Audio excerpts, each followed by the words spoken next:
I think we're talking a great deal about big data these days. We're talking about the need for, about how there's all this information floating out there, both about ourselves as well as other people, and there's these millions of data points.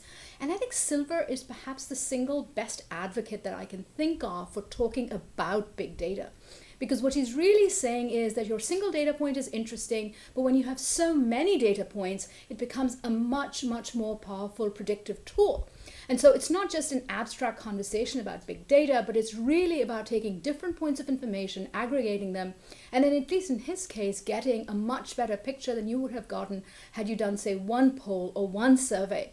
And so from the point of view of students, I would think this is a really, really important insight, because one of the things they're going to be called upon to do as they go forward in their careers as students, and then when they get out of here from Maryland, they get jobs, it's really important that they can understand data and how useful it can be. I think the biggest skill that he, in a way, seems to argue for or advocate for is being able to think critically about the information that you get, and about the importance of getting multiple sources of information, and being able to sort of stitch it together and try to get a whole picture of something. You'll never get the complete picture, but certainly if you're going to look at multiple sources and you're going to look at different types of data, you're going to be aware of, how you think about something, but where the information may not be quite that, but maybe something else. So I think the biggest thing that he really does is to sort of make a case for people to think critically about what information they get,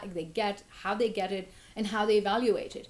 And I think for students that's really critical, because once they come into college, particularly as freshmen, they've spent a long time, sort of reading other people's stuff and putting it out there. And now I think we're sort of asking them to step it up some and asking them to evaluate information on their own. It's not good enough to say so-and-so says.